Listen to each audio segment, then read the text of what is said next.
Good morning and Jai Hind student. Welcome to the Sunbeam School Sultanpur online classes. We'll be starting NCERT class 8 chapter 3rd. Why do we need a parliament?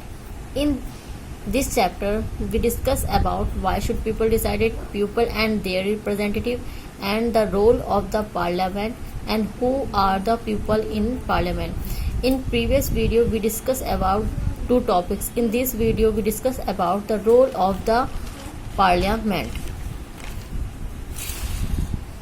After formation, the parliament needs to perform the following functions, like to select the national government, to control, guide and inform the government, and law making.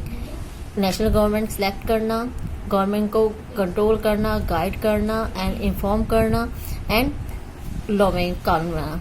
Now firstly we discuss first topic to select the national government. The parliament in India consists of the president, the Rajya Sabha and the Lok Sabha. Parliament में जैसा हम सब जानते हैं to houses हैं. Firstly एक राज्य सभा यानी अपर हाउस एंड लोक सभा यानी लोअर हाउस. द लोक सभा for a political party to form the government in Lok Sabha, they must have majority of elected MPs. लोक सभा में जो पॉलिटिकल पार्टी मेजोरिटी में वोट पाती है फुल इंडिया से, अपनी अपनी कॉन्स्टिट्यूशन में जितने एमपीज आते हैं, जिस पार्टी के एमपी सबसे ज़्यादा होते हैं, मेजोरिटी में होते हैं, वो पार्टी अपनी रूलिंग पार्टी बना लेती है. Since there are 543 elected members and plus 2 nominated by members in the Lok Sabha to have a majority. 543 elected members होते हैं इसमें और 2 एंग्लो इंडियंस होते हैं. From the MPs who belong to her party, to the Prime Minister select minister the work with her to implement decision. जिस party, जैसे बताया, जिस पार्टी के MPs मेजोरिटी में होते हैं वो अपनी रूलिंग पार्टी बनाती है और वो रूलिंग पार्टी अपने में से एक लीडर्स चूज करती है, उसको प्राइम मिनिस्टर बना देती है और वो प्राइम मिनिस्टर फिर उन्हीं MPs में से कुछ को मिनिस्टर्स बनाता है जो डिसीजन लेते हैं और लॉ बनाते हैं. Now next house, the Rajya Sabha. The Rajya Sabha functions primarily as the representative of the states of India in the parliament. जो राज्यसभा है इसको परमानेंट हाउस और अपर हाउस भी कहा जाता है. इसमें जो मेंबर्स चूज होते हैं वो सभी स्टेट के, ऑल स्टेट्स, इंडिया के जितनी स्टेट्स हैं उनके एमएलएस जो होते हैं वो इनको इलेक्ट करते हैं. The Rajya Sabha can also initiate legislation and it bill is required to pass through the Rajya Sabha in order to become a law. अगर कोई भी लॉ पास होना है, अगर कॉन्स्टिट्यूशन में कोई अमेंडमेंट होना है तो उसे राज्यसभा से भी पास होना जरूरी है. अगर वहाँ से पास नहीं होता वो तो बिल कभी भी पास नहीं हो पाता है, बार बार उसे राज्यसभा में भेजा जाता है. जब वहाँ से पास हो जाता है तभी वो लॉ बनता है. The members of the Rajya Sabha are elected by the elected members of the legislative assemblies of various state. जैसा बताया, राज्यसभा के जितने भी मेंबर्स हैं वो किसके द्वारा चूज करे जाते हैं, स्टेट्स के जितने भी एमएलएज हैं वो इन्हें इलेक्ट करते हैं.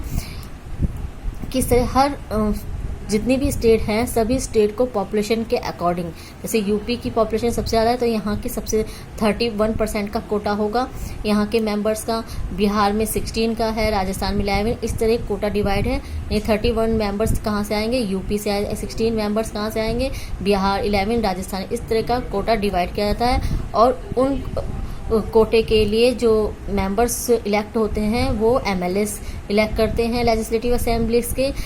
जो राज्यसभा के मेंबर्स होते हैं वो एक बार में नहीं हटाए जाते हैं या रिटायर नहीं होते हैं, जैसे लोकसभा के हो जाते हैं आफ्टर 5 ईयर्स. राज्यसभा के 1/3 मेंबर्स आफ्टर 2 ईयर्स, हर 2 साल बाद 1/3 मेंबर्स इलेक्ट किए जाते हैं. ठीक है, इसलिए इसको क्या कहा जाता है, परमानेंट हाउस, क्योंकि एक बार में ये पूरा फिनिश नहीं होता, एक बार में इसका जो टाइम पीरियड है नहीं खत्म होता. There are 233 elected members plus 12 members nominated by the president. इसमें 233 मेंबर्स इलेक्ट होते हैं और 12 मेंबर्स नॉमिनेट करे जाते हैं बाय द प्रेसिडेंट के द्वारा.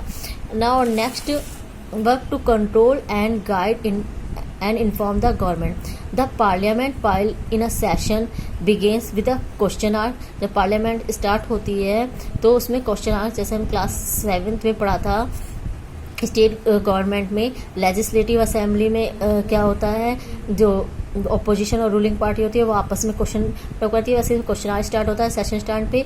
Through question hour MPs can bring out information about the working of the government क्या वर्क कर रही है उसके लिए क्वेश्चन पुट अप होते हैं। एंड द ओपोजिशन पार्टी हम लोग क्लास 7th स्टेट गवर्नमेंट में पढ़ चुके हैं। ओपोजिशन पार्टी वो पार्टी जो रूलिंग पार्टी नहीं होती, जिस पार्टी को मेजॉरिटी में वोट नहीं मिल पाते हैं, वो ओपोजिशन पार्टी कहलाती है।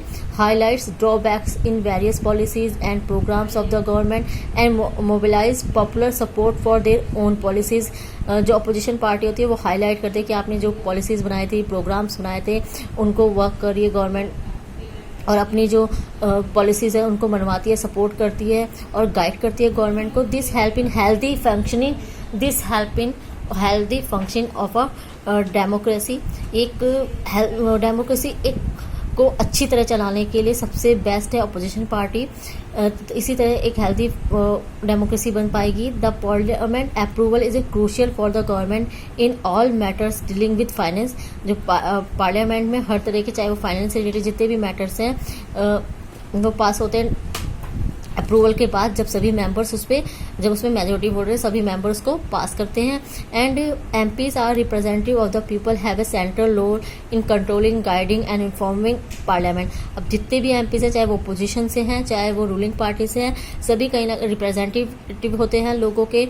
तो जो जिससे रूलिंग पार्टी अपनी पावर का मिसयूज ना कर पाए, उनको गाइड करना, उनको इन्फॉर्म करना, लोगों के वेलफेयर में वर्क करने के लिए गाइड करती है गवर्नमेंट को। एंड लास्ट वर्क है law making is a significant function of the parliament. सबसे मेन फंक्शन है कानून बनाना पार्लियामेंट में, जो लोग जिसको कंट्री के जो सिटीजन है वो फॉलो करें। Now thank you student. In next video we discuss the last topic of the chapter. Thank you very much. जय हिंद।